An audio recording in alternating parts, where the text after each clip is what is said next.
ಎಲ್ಲರಿಗೂ ನಮಸ್ಕಾರ. ನಾನಿವತ್ತು ಟ್ಯೂಬ್ ಬ್ಲೌಸ್ ಅಥವಾ ಸ್ಟ್ರೈಪ್ ಬ್ಲೌಸ್ ಹೇಗೆ ಕಟ್ಟಿಂಗ್ ಮಾಡೋದಂತ ತೋರಿಸಿಕೊಡ್ತೇನೆ. ಹಾಗೆ ಅದರಲ್ಲಿರುವ ಪ್ರಾಬ್ಲಮ್ಸ್ ಯಾವುದೆಲ್ಲ ಪ್ರಾಬ್ಲಮ್ಸ್ ಬರುತ್ತಂದರೆ ಸ್ಟ್ರೈಪ್ ಲೂಸ್ ಆಗೋದು, ಹಾಗೆ ನೋಡಿ ಫ್ರಂಟಲ್ಲಿ ಸ್ವಲ್ಪ ಲೂಸ್ ಬರೋದು, ಅದನ್ನೆಲ್ಲ ಹೇಗೆ ಅವಾಯ್ಡ್ ಮಾಡಿ ಕಟ್ ಮಾಡೋದಂತ ಕೊಡ್ತೇನೆ. ನೋಡಿ, ಈಗ ಸ್ಟಾರ್ಟಿಂಗಿಗೆ ಫಸ್ಟ್ ಲೆಂತ್ 14 ಇಂಚು ನಾನು ಫ್ರಂಟ್ ಲೆಂತ್ ಯಾವಾಗಲೂ ಫ್ರಂಟ್ ಲೆಂತೆ ತೆಗೆದುಕೊಳ್ಳೋದು. ನೋಡಿ, 14 ಇಂಚ್ ಲೆಂತ್ ಆದಮೇಲೆ ಡಾಟ್ ಪಾಯಿಂಟ್ 9 ಇಂಚ್, ಅದಕ್ಕೆ ನೀಟಾಗಿ 2 ಲೈನ್ ಎಳೆದುಕೊಳ್ಬೇಕು. ಹಾಗೆಯೇ ಶೋಲ್ಡರ್ 13, ಅದರ ಹಾಫು 6.50, ಹಾಗೆ 1 ಇಂಚ್ ಡೌನ್ ಮಾಡ್ಕೋಬೇಕು. ನೆಕ್ ವಿಡ್ತ್ ನಾರ್ಮಲಿ 2.50 ಕೊಡಬೇಕು. ಅದನ್ನು ಜಾಯಿಂಟ್ ಮಾಡಿದ ಮೇಲೆ ಈಗ 1 ಇಂಚಿನಷ್ಟು ನಾವು ಶೋಲ್ಡರ್ ಮೈನಸ್ ಮಾಡ್ಕೋಬೇಕು.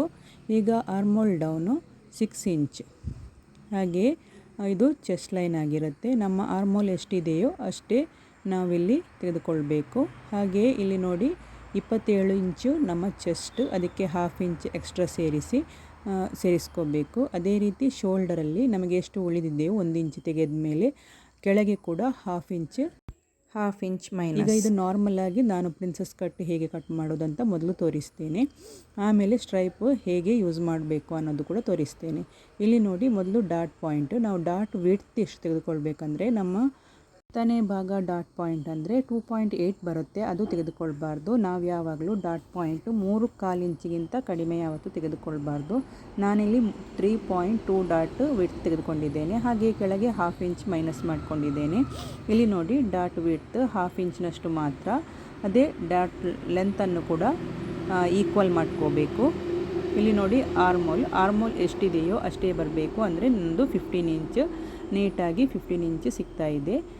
ಒಂದು ವೇಳೆ ಸಿಗದಿದ್ದರೆ ನಾವು ಅದನ್ನು ಮೇಲೆ ಕೆಳಗೆ ಮಾಡ್ಕೋಬೋದು. ಹಾಗೆಯೇ ಇದು ನೋಡಿ, ಪ್ರಿನ್ಸಸ್ ಕಟ್ನ ಫಸ್ಟ್ ಶೇಪ್ ಈ ಥರ ಮಾಡ್ಕೋಬೇಕು. ಆಮೇಲೆ ನಾವು ವೇಸ್ಟ್ ಹತ್ತಿರ ಇದು 2/4 ನಾನು ವೇಸ್ಟ್ ಹತ್ತಿರ ತೆಗೆದುಕೊಂಡಿದ್ದೇನೆ. ಅದೇ ರೀತಿ ಇಲ್ಲಿ ನೋಡಿ, ಎಷ್ಟು ಲೆಂತ್ ಅಷ್ಟೇ ಇದನ್ನು ಮ್ಯಾಚ್ ಮಾಡಿಕೊಂಡು ನೀಟಾಗಿ ಶೇಪ್ ಕೊಡಬೇಕು. ಇಲ್ಲಿ ಅಪ್ಪರ್ ಚೆಸ್ಟ್ 28 ಆಗಿರೋದ್ರಿಂದ ತುಂಬ ಡಾಟ್ ನಮಗೆ ಬೇಕಂತಿಲ್ಲ. ಹಾಗೆ ವೇಸ್ಟ್ ತುಂಬ ಕಡಿಮೆ, ಇಲ್ಲಿ ವೇಸ್ಟ್ ಹತ್ತಿರ 1.5 ಇಂಚಷ್ಟು ಮೈನಸ್ ಮಾಡ್ಕೋಬೇಕು. ಅದನ್ನು ನೀಟಾಗಿ ಲೈನ್ ಎಳೆದುಕೊಳ್ಬೇಕು. ನೋಡಿ, ನಾವು ಡಾಟ್ ಅಂದರೆ ವೇಸ್ಟ್ ಎಷ್ಟಿದೆಯೋ ಅದನ್ನು ಈಗ ನೋಡಬೇಕು. ಈ ಸೈಡ್ 2.5 ಮೈನಸ್ ಮಾಡಿದ ಮೇಲೆ ಇಲ್ಲಿ 22ನಷ್ಟು ಮಾತ್ರ ಇರೋದು. ಸೊಂಟ ಕೇವಲ 22 ಇಂಚ್ನಷ್ಟು ಮಾತ್ರ ಇರೋದು, ಹಾಗೆ 5.5 ಬರುತ್ತೆ. ಈಗ ನಾವು ಸೈಡ್ ಲೈನನ್ನು ಎಳೆದುಕೊಳ್ಬೇಕು. ಇಲ್ಲಿಗೆ ನಮ್ಮ ನಾರ್ಮಲ್ ಪ್ರಿನ್ಸಸ್ ಕಟ್ ಮುಗಿದಿದೆ. ಇಲ್ಲಿ ನೋಡಿ,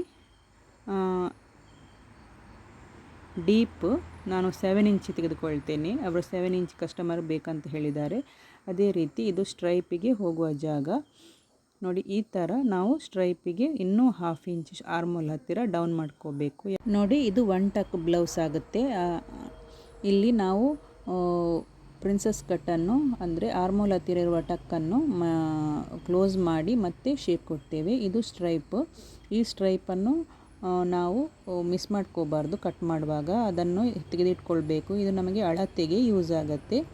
ನೋಡಿ, ಇದು ಪ್ರಿನ್ಸಸ್ ಕಟ್ ಆದರೂ ಕೂಡ 1 ಟಕ್ ಬ್ಲೌಸ್ ಮಾಡಬೇಕು, ಯಾಕೆಂದರೆ ಸ್ಟ್ರೈಪಲ್ಲಿ ಇವರು 1 ಟಕ್ ಬ್ಲೌಸ್ ಸಾಕಂತ ಹೇಳಿದ್ದಾರೆ. ಹಾಗಾಗಿ ಫುಲ್ ಪ್ರಿನ್ಸಸ್ ಕಟ್ ಬರೋದಿಲ್ಲ. ಇದನ್ನು ಪ್ರಿನ್ಸಸ್ ಕಟ್ ಕೂಡ ಮಾಡ್ಕೋಬೋದು. ನಾನಿಲ್ಲಿ 1 ಟಕ್ ಬ್ಲೌಸ್ ಹೇಗೆ ಕಟ್ ಮಾಡೋದು ಅಂತ ಕೂಡ ತೋರಿಸ್ತೇನೆ. ಪ್ರಿನ್ಸಸ್ ಕಟ್ ಆದರೆ ಹೀಗೆ ಮಾಡಿ, ಇದನ್ನೇ ನಾರ್ಮಲ್ ಬ್ಲೌಸ್ ಆದರೆ ನಾವು ಇಷ್ಟನ್ನು ಮಾಡಿ ಕಟ್ ಮಾಡ್ಬೋದು. ಆದರೆ ಇದು ನಾವು ಸ್ಟ್ರೈಪಿಗೆ ಹೇಗೆ ಕಟ್ ಮಾಡೋದಂತ ಈಗ ತೋರಿಸ್ತಾ ಇದ್ದೇನೆ. ನೋಡಿ, ಮೊದಲಿಗೆ ನಾವು ಇಲ್ಲಿ ಪ್ರಿನ್ಸಸ್ ಶೇಪನ್ನು ಕಟ್ ಮಾಡಿಕೊಂಡು ಅದನ್ನು ಜಾಯಿಂಟ್ ಮಾಡಬೇಕು. ಆಮೇಲೆ ಆರ್ಮೋಲು ಅಂದರೆ ಸ್ಟ್ರೈಪಿಗೆ ಹೇಗೆ ಕೊಡಬೇಕು ಅಂತ ಇಲ್ಲಿ ತೋರಿಸಿಕೊಡ್ತೀನಿ. ನೋಡಿ, ಇಲ್ಲಿ ನಾನು ಗಮ್ ಹಾಕಿ ಅಂಟಿಸಿದ್ದೇನೆ. ಆಮೇಲೆ ಇಲ್ಲಿ ನೀಟಾಗಿ ಆರ್ಮರ್ ಕರ್ವ್ ಅಥವಾ ಕೈಯಲ್ಲಿ ಕೂಡ ಕೊಡ್ಬೋದು. ಈಗ ನೋಡಿ, ಈ ಥರ ನಾವು ಕಟ್ ಮಾಡ್ಕೋಬೇಕು. ನೋಡಿ, ಇದು ನಮಗೆ ಸ್ಟ್ರೈಪ್ ಹೋಗುವ ಜಾಗ. ಅದೇ ರೀತಿ ನಾವು ಸ್ಟ್ರೈಪ್ ಇದು ನೆಕ್ಸ್ಟ್ ಪೀಸನ್ನು ಮಿಸ್ ಮಾಡ್ಕೋಬಾರ್ದು. ನಮಗೆ ಸ್ಟ್ರೈಪ್ ಎಷ್ಟು ಉದ್ದ ಬೇಕು ಅಂತ ಇದರಲ್ಲಿ ನೀಟಾಗಿ ಗೊತ್ತಾಗುತ್ತೆ. ಇದಕ್ಕೆ ಒಂದು 1 ಇಂಚ್ ಎಕ್ಸ್ಟ್ರಾ ಸೇರಿಸಿಕೊಂಡು ಮತ್ತೆ ನಾವು ಸ್ಟಿಚ್ ಮಾಡಬೇಕು.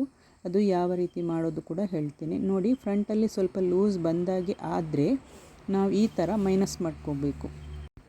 ಇದನ್ನು ಲೈನಿಂಗಲ್ಲಿ ಮಾತ್ರ ಹಿಡಿದು ಮತ್ತೆ ಸ್ಟಿಚ್ ಮಾಡ್ಕೋಬೇಕು. ನೋಡಿ ಈಗ ಬ್ಯಾಕ್ ಹೇಗೆ ಕಟ್ ಮಾಡೋದು ಅಂತ ತೋರಿಸ್ತೇನೆ. ಇದನ್ನು ಈ ಥರನೇ ಇಟ್ಕೋಬೇಕು. ನೋಡಿ ಇಲ್ಲಿ ಸ್ವಲ್ಪ ನಾವು ಕಟ್ ಮಾಡಿದ ಜಾಗ ಉಳಿಯುತ್ತೆ. ನಾವು ಇದನ್ನೇನು ಮಾಡಬೇಕಂದ್ರೆ ಲೈನಿಂಗಲ್ಲಿ ನಾವು ಅಲ್ಲಿ ಟಕ್ಸ್ ಥರ ಹಿಡಿದು ಮತ್ತು ಮೇನ್ ಫ್ಯಾಬ್ರಿಕ್ ಹಾಕಿ ಪಲ್ಟಿ ಮಾಡಬೇಕು. ಆಗ ನೀಟಾಗಿ ಬರುತ್ತೆ. ಇಲ್ಲಿ ನೋಡಿ ನಾನೀಗ ಬ್ಯಾಕದ್ದು ಯಾವ ರೀತಿ ಇದೇ ರೀತಿ ಕಾಪಿ ಮಾಡ್ಕೋಬೇಕು. ಬ್ಯಾಕ್ ಕಟ್ ಮಾಡೋದು ನೋಡಿ, ಇದು ಆರ್ಮೋಲ್ ಸೈಡಲ್ಲಿ ಬರುತ್ತೆ. ಮತ್ತು ನಾವು ಚೆಸ್ಟ್ ಇಲ್ಲಿ ಬ್ಯಾಕಲ್ಲಿ ಇನ್ನೂ ಸ್ವಲ್ಪ 1/2 ಇಂಚ್ ಮೈನಸ್ ಮಾಡ್ಕೋಬೇಕು.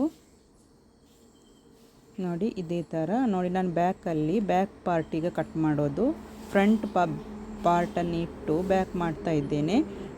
ಫ್ರಂಟಲ್ಲಿ 1/2 ಇಂಚ್ ಎಕ್ಸ್ಟ್ರಾ ತೆಗೆದುಕೊಂಡಿದ್ದೆ. ಇಲ್ಲಿ ಎಕ್ಸ್ಟ್ರಾ ತೆಗೆದುಕೊಳ್ಬಾರ್ದು. ನಮ್ಮದು ಎಷ್ಟಿದೆಯೋ ಅಷ್ಟು, ಅಂದರೆ 27 ಅಪ್ಪರ್ ಚೆಸ್ಟ್ ಅಷ್ಟೇ ತೆಗೆದುಕೊಳ್ಬೇಕು. ಇಲ್ಲಿ ಯಾವುದೇ ಲೂಸಿಂಗ್ ಕೊಡಬೇಕಂತ ಇಲ್ಲ, ಬೇಕಾದರೆ ಕೊಡ್ಬೋದು, 1/4 ಇಂಚಿನಷ್ಟು ಮಾತ್ರ. ಹಾಗೆ ನೋಡಿ ಇದರ ಲೆಂತ್ ನಾವು ಎಲ್ಲಿಂದ ಮೈನಸ್ ಮಾಡಿದೆವೋ ಅಲ್ಲಿಂದ ಕೆಳಗೆ ಲೆಂತ್ ತೆಗೆದುಕೊಳ್ಬೇಕು. ನನಗೆ ಇಲ್ಲಿ ಸ್ವಲ್ಪ ಪೇಪರ್ ಶಾರ್ಟ್ ಆಗ್ತಾ ಇದೆ, ನಾನು ಅದಕ್ಕೆ ಎಕ್ಸ್ಟ್ರಾ ಸೇರಿಸಿ ಅದನ್ನು ಸರಿ ಮಾಡ್ಕೋತೀನಿ. ನೋಡಿ ಇಲ್ಲಿ ಎಷ್ಟಿದೆಯೋ ಸೈಡ್ ಲೆಂತ್ ಅದನ್ನು ನಾವು ಮ್ಯಾಚ್ ಮಾಡ್ಕೋಬೇಕು. ಹಾಗೆ 1 ಇಂಚ್ ಟಕ್ಸ್ ತೆಗೆದುಕೊಳ್ಬೇಕು. ಇಲ್ಲಿ ನಂದು 5.5, ಹಾಗೆ 1 ಇಂಚ್ ಟಕ್ಸ್ ಆಗುವಾಗ 6.5 ಆಗುತ್ತೆ. ಈಗ ಇದನ್ನು ಸೈಡ್ ಲೆಂತ್ ಎಳೆದುಕೊಳ್ಬೇಕು, ಅಂದರೆ ಸೈಡ್ ಲೈನ್. ನೋಡಿ ನಮ್ಮದೀಗ ಬ್ಯಾಕ್ ಇಷ್ಟೇ. ನೋಡಿ ಸ್ವಲ್ಪ ಕಡಿಮೆ ಆಗ್ತಾ ಇದೆ. ಅದನ್ನು ನಾವು ಇನ್ನೊಂದು ಪೇಪರ್ ಇಟ್ಟು ಮತ್ತು ಡ್ರಾಫ್ಟು ಮಾಡಿಕೊಳ್ಬೋದು, ಅಂದರೆ ಅದನ್ನು ಮ್ಯಾಚ್ ಮಾಡ್ಕೋಬೇಕು ಲೆಂತ್, ಸೈಡ್ ಲೆಂತನ್ನು. ನೋಡಿ ನಮ್ಮದೀಗ ಡ್ರಾಫ್ಟಿಂಗ್ ಮುಗಿದಿದೆ. ಇದರಲ್ಲಿ ಏನು ಅಷ್ಟು ದೊಡ್ಡದೇನಿಲ್ಲ. ನಾವು ಆ ಪೀಸ್ ಉಂಟಲ್ಲ ಅದನ್ನು ತೆಗೆದುಕೊಂಡು ಇದನ್ನು ಮ್ಯಾಚ್ ಮಾಡ್ಕೊಳ್ಬೇಕು. ನೋಡಿ ಈಗ ಕರೆಕ್ಟ್ ಬರ್ತಾ ಇದೆ. ಹೆಚ್ಚು ಕಡಿಮೆ ಇದ್ದರೆ ಆಗಲೇ ಸರಿ ಮಾಡಿಕೊಂಡ್ರೆ ಸರಿಯಾಗತ್ತೆ. ನೋಡಿ ಈ ಸ್ಟ್ರೈಪದ್ದು ಪೀಸ್ ಯಾವಾಗಲೂ ಮಿಸ್ ಮಾಡ್ಕೋಬಾರ್ದು. ಇದು ನಮಗೆ ಲಾಸ್ಟ್ ಯೂಸ್ ಆಗುತ್ತೆ. ಇದಕ್ಕೆ ನಾವು 1 ಇಂಚಿನಷ್ಟು ಎಕ್ಸ್ಟ್ರಾ ತೆಗೆದುಕೊಂಡು ಸ್ಟಿಚ್ ಮಾಡಬೇಕು. ಸ್ಟಿಚ್ ಮಾಡುವಾಗ ಕೂಡ ಹಾಗೆ ಫ್ರಂಟಿಗೆ ಇನ್ವಿಸಿಬಲ್ ಮಾಡಬೇಕು, ಹಾಗೆ ಬ್ಯಾಕಿಗೆ ನಾವು ಕೈ ಸ್ಟಿಚ್ ಕೊಡಬೇಕು. ಯಾಕೆಂದರೆ ಕಸ್ಟಮರಿಗೆ ಏನಾದರೂ ಹೆಚ್ಚು ಕಡಿಮೆ ಅಂದರೆ ಟೈಟ್ ಅಥವಾ ಲೂಸ್ ಬೇಕಾದರೆ ನಾವು ಅಲ್ಲಿಂದಲೇ ಸರಿ ಮಾಡೋಕ್ಕಾಗತ್ತೆ. ಎರಡನ್ನು ಇನ್ವಿಸಿಬಲ್ ಮಾಡಿದರೆ ಅದನ್ನು ಸರಿ ಮಾಡೋದು ಸ್ವಲ್ಪ ಕಷ್ಟ.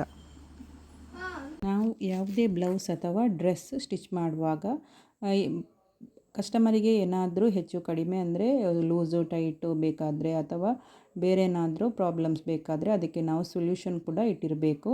ಅಂದರೆ ನಮಗೆ ಅದನ್ನು ಪ್ರಾಬ್ಲಮ್ ಸಾಲ್ವ್ ಮಾಡುವ ಹಾಗಿರಬೇಕು. ಫಾರ್ ಎಕ್ಸಾಂಪಲ್ ನಾನೀಗ ಸ್ಟ್ರೈಪೇ ಹೇಳಿದೆ ಅಲ್ವಾ, ನಾವು 1 ಇಂಚ್ ಎಕ್ಸ್ಟ್ರಾ ಇಟ್ಟರೆ ಹೆಚ್ಚು ಕಡಿಮೆ ಇದ್ದರೆ ಅದನ್ನು ಸರಿ ಮಾಡ್ಕೋಬೋದು.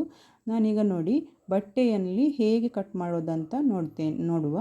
ಇದು ಬಟರ್ ಕ್ರೇಪ್ ಬಟ್ಟೆ, ಅಂದರೆ ಫ್ಯಾಬ್ರಿಕ್ ಬಟರ್ ಕ್ರೇಪ್. ನೋಡಿ ಇಲ್ಲಿ ಸ್ವಲ್ಪ ಲೂಸಿಗೆ ಅಂತ ಆಗ ಕಟ್ ಮಾಡಿದ್ದೆ. ನಾನಿದನ್ನು ಲೈನಿಂಗಲ್ಲಿ, ಅಂದರೆ ಮತ್ತೊಂದು ಲೈನಿಂಗಲ್ಲಿ ಮೈನಸ್ ಮಾಡಿ ಮತ್ತೆ ಇದಕ್ಕೆ ಅಟ್ಯಾಚ್ ಮಾಡಿ ಸರಿ ಮಾಡ್ಕೋತೀನಿ. ನೋಡಿ ಈ ಥರ ನಾವು ಮೊದಲು ಲೈನ್ ಬೇಕಾದರೆ ಎಳೆದುಕೊಳ್ಬೋದು, ಅಥವಾ ಯಾವುದಾದ್ರೂ ಭಾರದ ವಸ್ತು ಇಟ್ಟು ನಾವು ಕಟ್ ಮಾಡ್ಕೋಬೋದು. ಮೊದಲು ರಫ್ ಆಗಿ ಕಟ್ ಮಾಡ್ಕೊಳ್ಳಿ, ಅಂದರೆ ಸ್ವಲ್ಪ ಹೆಚ್ಚಿಗೆ ಸೈಡ್ ಲೈನ್ ಎಲ್ಲ ಬಿಟ್ಕೊಂಡು ಸ್ವಲ್ಪ ಹೆಚ್ಚಿಗೆ ಕಟ್ ಮಾಡಿ. ಅಂದರೆ ಫುಲ್ ಬಟ್ಟೆಯನ್ನು ಇಟ್ಟುಕೊಂಡು ನಮಗೆ ಕಟ್ ಮಾಡಲಿಕ್ಕೆ ಸ್ವಲ್ಪ ಕಷ್ಟನೇ ಆಗುತ್ತೆ. ಅಂದರೆ ಇದು ಬಟರ್ ಕ್ರೇಪ್ ಬಟ್ಟೆ ಆಗಿರೋದ್ರಿಂದ, ಇದು ಲೈನಿಂಗ್ ಕಾಟನ್ ಅಲ್ಲ, ಇದು ಬಟರ್ ಕ್ರೇಪ್. ಅಂದರೆ ಕ್ರೇಪ್ ಸ್ವಲ್ಪ ಸಾಫ್ಟ್ ಇರುತ್ತೆ. ಇದಕ್ಕೆ ನಾವು ಫ್ಯೂಸಿಂಗ್ ಕೂಡ ಕೊಟ್ಟು ಸ್ಟಿಚ್ ಮಾಡ್ಕೋಬೋದು.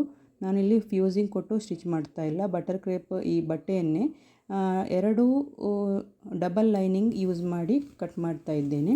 ಮೊದಲಿಗೆ ನಾವು ಸಿಂಗಲ್ ಆಗಿ ಕಟ್ ಮಾಡ್ಕೋಬೇಕು. ಆಮೇಲೆ ನಾವು ಕಟ್ ಮಾಡಿದ್ದು ಇಟ್ಕೊಂಡು ನೆಕ್ಸ್ಟ್ ಇನ್ನದ್ದು ಕಟ್ ಮಾಡಿದರೆ ಸಾಕಾಗುತ್ತೆ. ಇಲ್ಲಿ ನೋಡಿ ನಾನು ಸೈಡಿಗೆ ಎಷ್ಟು ಬೇಕು ಅಂದರೆ 2 ಇಂಚು ಮತ್ತು ಎಲ್ಲ ಹಾಫ್ ಇಂಚ್ ಬಿಟ್ಕೊಂಡು ಕಟ್ ಮಾಡಬೇಕು. ನಾನೀಗ ಗೆರೆ ಎಳೆದಿದ್ದೇನೆ. ನೋಡಿ ನಾವು ಡ್ರಾಫ್ಟಿಂಗ್ ಮೇಲೆ ಭಾರವಾದ ಯಾವುದಾದ್ರೂ ವಸ್ತು ಇಟ್ಟು ಕೂಡ ಈ ಥರ ಮಾರ್ಕ್ ಮಾಡದೆ ನಮಗೆ ಎಲ್ಲೆಲ್ಲಿ ಮಾರ್ಜಿನ್ ಬೇಕು ಅಲ್ಲೆಲ್ಲಿ ಇಟ್ಕೊಂಡು ಕಟ್ ಮಾಡ್ಕೋಬೇಕು. ನಾನು ನೋಡಿ ಈಗ ಒಂದು ಪೀಸ್ ಕಟ್ ಮಾಡಿದ್ದೇನೆ, ಇನ್ನೊಂದು ಪೀಸ್ ಇದನ್ನೇ ಇಟ್ಕೊಂಡು ಕಟ್ ಮಾಡ್ತೇನೆ. ಈಗ ಬ್ಯಾಕಿಗೆ ಕೂಡ ಇದೇ ರೀತಿ. ಈಗ ನೋಡಿ ನಾನು ಇನ್ನೊಂದು ಪೀಸ್ ಕಟ್ ಮಾಡ್ತೀನಿ. ಇದು ಡಬಲ್ ಲೈನಿಂಗ್. ಇದರಲ್ಲಿ ಮೇನ್ ಫ್ಯಾಬ್ರಿಕ್ ಕೂಡ ಇದೇ ರೀತಿ ಕಟ್ ಮಾಡೋದು. ಬೇಕಾದರೆ ನೀವು ಮೇನ್ ಫ್ಯಾಬ್ರಿಕ್ ರಫ್ ಆಗಿ ಕಟ್ ಮಾಡಿ ನಂತರ ಫಸ್ಟ್ ಲೈನಿಂಗ್ ಅಟ್ಯಾಚ್ ಆದಮೇಲೆ ನೆಕ್ಸ್ಟ್ ಕಟ್ ಮಾಡ್ಕೋಬೋದು. ನೋಡಿ, ಇದು ತುಂಬ ಜಾರೋ ಬಟ್ಟೆ ಆಗಿರೋದ್ರಿಂದ ಸ್ವಲ್ಪ ಜಾಗ್ರತೆಯಾಗಿ ಕಟ್ ಮಾಡ್ಕೋಬೇಕು. ಹೀಗೆ ಕಟ್ ಮಾಡೋದ್ರಿಂದ ಯಾವುದು ಕೂಡ ಹೆಚ್ಚು ಕಡಿಮೆ ಬರೋದಿಲ್ಲ, ಒಂದೇ ರೀತಿ ನೀಟಾಗಿ ಬರುತ್ತೆ. ಇದು ಬ್ಯಾಕ್ ಸೈಡ್. ನೋಡಿ, ನಾನು ಮೊದಲಿಗೆ ನಿಮಗೆ ತೋರಿಸಲಿಲ್ಲ ನಮ್ಮದು ಚೆಸ್ಟ್ ಎಷ್ಟು ಬರುತ್ತೆ ಅಂದರೆ, ನೋಡಿ ನೀಟಾಗಿ 28 ಬರ್ತಾ ಇದೆ. ಅಂದರೆ ಇದಕ್ಕೆ ಲೂಸಿಂಗ್ ಏನು ಬೇಡ, ಸ್ವಲ್ಪ ಜಾಸ್ತಿಯೇ ಬರ್ತಾ ಇದೆ. ನೋಡಿ, ಬಟ್ಟೆ ಸ್ಟಿಚ್ ಆದಮೇಲೆ ಈ ಥರ ಬರುತ್ತೆ. ನಾನು ಫ್ರಂಟಿಗೆ ಮಾತ್ರ ಇನ್ವಿಸಿಬಲ್ ಮಾಡಿದ್ದೇನೆ, ಬ್ಯಾಕಿಗೆ ಯಾವುದೇ ಇನ್ವಿಸಿಬಲ್ ಮಾಡಿಲ್ಲ. ಅಂದರೆ ಯಾಕೆಂದರೆ ಇದನ್ನು ನಾನು ಕೈ ಸ್ಟಿಚ್ ಮಾಡ್ಕೊಳ್ತೇನೆ. ಕಸ್ಟಮರಿಗೆ ಏನಾದರೂ ಹೆಚ್ಚು ಕಡಿಮೆ ಅಂದರೆ ಸ್ವಲ್ಪ ಟೈಟ್ ಬೇಕಾದರೆ ಇದನ್ನು ಸ್ವಲ್ಪ ಎಳೆದು ಕಡಿಮೆ ಮಾಡ್ಕೋಬೋದು, ಆದರೆ ಜಾಸ್ತಿ ಬೇಕಾದರೆ ಸ್ವಲ್ಪ ಲೂಸ್ ಮಾಡ್ಕೋಬಹುದು. ಇದು ನಮ್ಮದು ಆಪ್ಷನ್. ಹಾಗೆಯೇ ಇದು ನೋಡಿ 1 ಟಕ್ಸ್ ಬ್ಲೌಸು ಈ ಥರ ಬರುತ್ತೆ. ನನ್ನ ಕಟ್ಟಿಂಗ್ ಸ್ಟೈಲ್ ನಿಮಗೆ ಇಷ್ಟ ಆದರೆ ನಾನು ಇದನ್ನು ಕಸ್ಟಮರಿಗೆ ಆಗಲೇ ಕೊಟ್ಟಾಗಿದೆ, ಹಾಗೆಯೇ ಶೇರ್ ಮಾಡಿ. Thank you.